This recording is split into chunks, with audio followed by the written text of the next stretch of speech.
Hey everyone, welcome back. Ready for another deep dive? Always. Okay, good. Today we're looking at, well, kind of big question. Oh, yeah. It's about how a president's economic decisions, end up being remembered. Right, their economic legacy. Exactly. And specifically, we're thinking about President Biden as his term wraps up, Makes sense. It's the time to start thinking about these things. for sure. Yeah. And to help us unpack all this, we're diving into this really interesting article from CBS News. Oh, yeah, I saw that one. They do some good analysis. They do. And this one's looking at all the economic ups and downs, especially, compared to Trump's The presidency. comparisons are always interesting. Right? Yeah, totally. Yeah. So get ready. We're going to try to figure out how Biden's time in office will be seen, from an economic standpoint. The economic lens, always a powerful one. Definitely. So the CBS article, they're posing this question, the legacy question, as Biden's getting ready to leave office. Which makes sense. It's when people really start to step back and assess. Sure. But, you know, figuring out a president's economic impact, it's not exactly a walk in the park. It's complicated. It really is. It's not just about looking at a bunch of statistics. It's more than that, right? Way more. You've got to think about how people felt, like the public perception. Oh, interesting. Yeah, and the long-term consequences. Those are huge EE. Makes you think about the whole picture. Exactly. And the CBS piece kind of hints at that. Yeah, they seem to suggest things were pretty different, economically speaking, under Biden versus Trump. Yeah, and to really get into that, we probably need to refresh our memories on some of the key economic things that happened while Biden was president. Okay, let's unpack this a bit. Well, I mean, the biggest one, the elephant in the room. COVID, right. Exactly, the tail end of the pandemic. But that was still a big deal when he took office. Huge EE. I mean, think about it. Getting the economy going again after all the shutdowns, the supply chain issues, it was a mess. Yeah.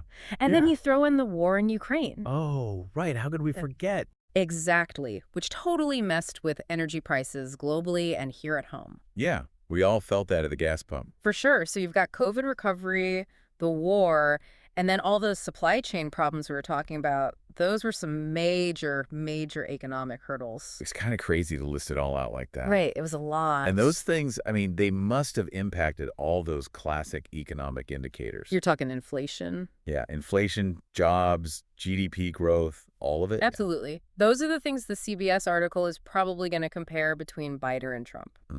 I'm curious how they'll handle that, the comparison. Well, thinking about it, they might compare the post-COVID rebound under Biden with, let's say, the growth during Trump's last couple of years. Oh, to make it a fair fight. Exactly, apples to apples. And then with inflation, I bet they'll dig into how much was caused by things happening worldwide versus, things Biden did here. That's a great question. I mean, thinking about it, how much control can any president really have when so much is happening globally? That's the big question, right? It's like, is the president at the helm steering the ship, or are they just hanging on for dear life?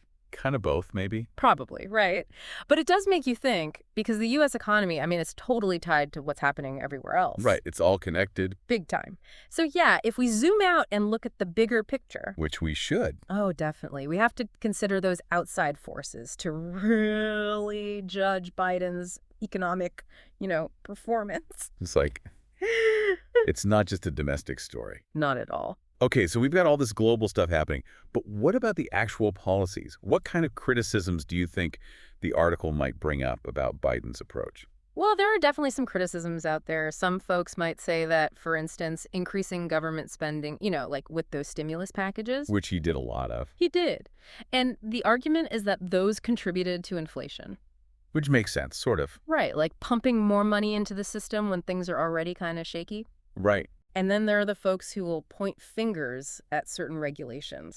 Regulations, always a hot topic. For sure. And how those regulations affected businesses. Some argue negatively. Right, like too much red tape can stifle things. Exactly.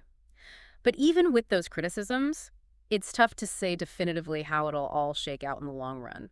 I mean, it's like we're trying to predict what historians will say about Biden decades from now. Which is impossible, really. It is, but it's interesting to think about. It totally is, because we're like detectives piecing together a puzzle. We are trying to figure out what happened and what it all means. Exactly. So where does that leave us?